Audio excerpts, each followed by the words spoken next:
બનાસકાંઠા જિલ્લામાં સ્થાનિક સ્વરાજ્યની ચૂંટણીના અંતિમ તબક્કા પૂર્વે કોંગ્રેસે પાલનપુર શહેર માટે પોતાનો મેનિફેસ્ટો બહાર પાડ્યો છે. જિલ્લા કોંગ્રેસ પ્રમુખ ગુલાબસિંહ રાજપૂતે આ મેનિફેસ્ટો જાહેર કર્યો હતો, જેમાં શહેરના સર્વાંગી વિકાસ માટે અનેક વચનો આપવામાં આવ્યો છે. આ મેનિફેસ્ટોમાં પાણી, ગટર અને રોડ રસ્તા જેવી પાયાની સુવિધાઓ સુધારવા પર વિશેષ ભાર મૂકવામાં આવ્યો છે. તે ઉપરાંત વિદ્યાર્થીઓ માટે આધુનિક લાઇબ્રેરી, મોહલ્લા ક્લિનિક અને ભ્રષ્ટાચાર મુક્ત વહીવટ જેવા મહત્વના મુદ્દાઓનો પણ સમાવેશ કરવામાં આવ્યો હતો. જિલ્લા કોંગ્રેસ પ્રમુખ ગુલાબસિંહ રાજપૂતે જણાવ્યું હતું કે પાલનપુર નગરપાલિકા માટે કોંગ્રેસ પાર્ટીએ જે મેનિફેસ્ટો બહાર પાડ્યો છે, તેમાં પાયાની સુવિધાઓથી વંચિત લોકોને પ્રાથમિકતા આપવામાં આવી છે. હાલમાં ગટર, રોડ અને પાણીના જે પ્રશ્નો છે, તેના કાયમી સમાધાન માટે કોંગ્રેસ પાર્ટીની નગરપાલિકા પ્રતિબદ્ધતાથી કામ કરશે. ગુલાબસિંહ રાજપૂતે વધુમાં જણાવ્યું કે આરોગ્ય સુવિધાઓ સુધારવા માટે શહેરના 11 વોર્ડમાં મોહલ્લા ક્લિનિક શરૂ કરવામાં આવશે. વિદ્યાર્થીઓ માટે આધુનિક લાઇબ્રેરી બનાવવામાં આવશે અને તેમને સારા કોચિંગની સુવિધા પણ પૂરી પાડવામાં આવશે. દર 3 મહિને દરેક વોર્ડમાં લોક સંવાદ યોજીને પ્રશ્નોનો સ્થળ પર જ નિવારણ લાવવામાં આવશે. લોકોની નગરપાલિકા આવ્યા વિના ઘરે બેઠા ફરિયાદ નોંધાવી શકે તેવી વ્યવસ્થા પણ ઊભી કરાશે. કોંગ્રેસે ભ્રષ્ટાચાર મુક્ત નગરપાલિકા બનાવવાનો પણ સંકલ્પ કર્યો છે.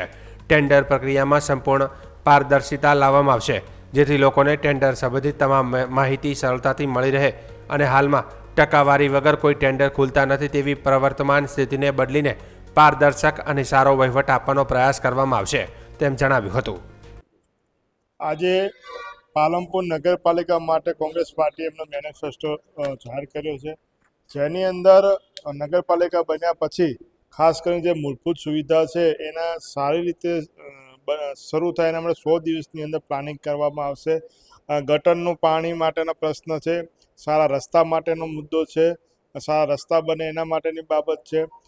આરોગ્ય માટે કરીને કોંગ્રેસ પાર્ટીની સત્તા આવ્યા પછી મોહલ્લા ક્લિનિક શરૂ કરશો એની બાબત છે. શૈક્ષણિક બાબત, જે વિદ્યાર્થીઓ માટે વાંચવા માટે સારામાં સારી લાઇબ્રેરી બને એની બાબત છે.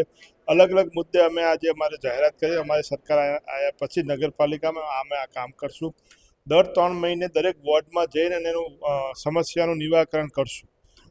11 વોર્ડમાં મોહલ્લા ક્લિનિક કરશું.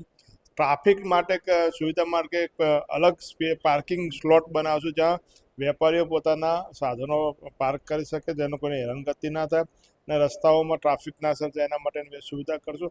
આ અલગ અલગ મુદ્દે આજે અમે જાહેરાત કરી છે અને અમારી નગરપાલિકા બન્યા પછી અમે અમલમાં લાવશું. શું કહે છે? વડગામમાં હર્ષ સંઘવીએ કોંગ્રેસે અનુશાસન કર્યું છે, વર્ષો સુધી મહિલાઓને પાણી માટે તકલીફ પડી છે. હર્ષ સંઘવીએ નિવેદન આપ્યું છે. હવે 30 વર્ષથી તો ભાજપની સરકાર છે. જ્યારે કોંગ્રેસની સરકાર હતી ત્યારે કોઈ પાણીની તકલીફ હતી નહીં. 30 વર્ષથી આ ભાજપની સરકાર છે અને હવે એમની સરકારની અંદર 30 વર્ષમાં એમની નિષ્ફળતા છે કે પાણી ના મળ્યું. આજે બહેનોને પાણી માટે હેરાન થવું પડે, ખેડૂતોને આજે ખેતી છોડીને સ્થળાંતર થવું પડે, એ ભાજપની નિષ્ફળતા. 30 વર્ષની સરકાર, 10 વર્ષ, 11 વર્ષથી ઉપર નીચે બંને જગ્યાએ સરકાર છે, છતાંય કોંગ્રેસ પર આરોપ લગાવવાના કે ભાઈ કોંગ્રેસને આમ કર્યું હોત તો. 30 વર્ષમાં તમારે કરવાનું તો અમારે ક્યાં? તમે તો વિરોધ પક્ષમાં છે, તમે સત્તા પક્ષમાં છો, તો તમારે આ કામ કરવાના છે.